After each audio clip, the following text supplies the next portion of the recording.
Wake the giant within you, or tune in to your hidden potential, or learn to think creatively. All this may have some fleeting value as a psychological shot in the arm, but its results are not permanent, because at its best it builds its hopes upon the fallen nature of man and knows no invasion from above. And whatever may be said in its favor, it most certainly is not Christianity. Christianity takes for granted the absence of any self-help and offers a power which is nothing less than the power of God. This power is to come upon powerless men as a gentle but resistless invasion from another world, bringing a moral potency infinitely beyond anything that might be stirred up from within. This power is sufficient. No additional help is needed, no auxiliary source of spiritual energy, for it is the Holy Spirit of God, come where the weakness lay, to supply power and grace to meet the moral need. Set over against such a mighty provision as this ethical Christianity, if I may be allowed the term, is seen to be no Christianity at all.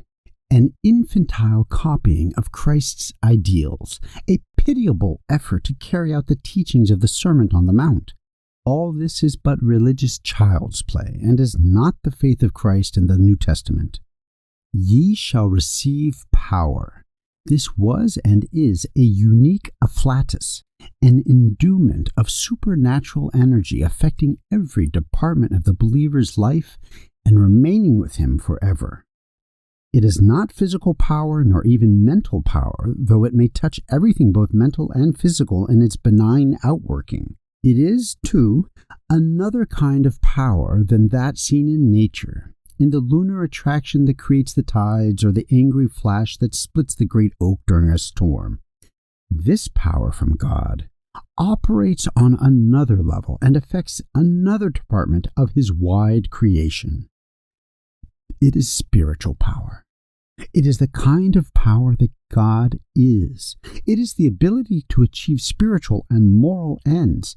Its long-range result is to produce God-like character in men and women who were once wholly evil by nature and by choice. Now, how does this power operate?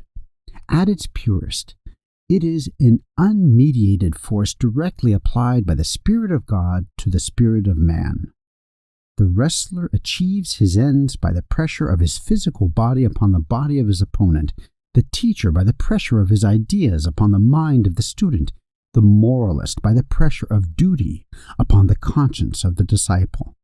So the Holy Spirit performs His blessed work by direct contact with the human spirit. It would be less than accurate to say that the power of God is always experienced in a direct and unmediated form, for when He so wills, the Spirit may use other means, as Christ used spittle to heal a blind man. But always the power is above and beyond the means. While the Spirit may use appropriate means to bless a believing man, He never need do so, for they are at best but temporary concessions made to our ignorance and unbelief. Where adequate power is present, almost any means will suffice, but where the power is absent, not all the means in the world can secure the desired end. The Spirit of God may use a song, a sermon, a good deed, a text, or the mystery and majesty of nature, but always the final work will be done by the pressure of the living Spirit upon the human heart.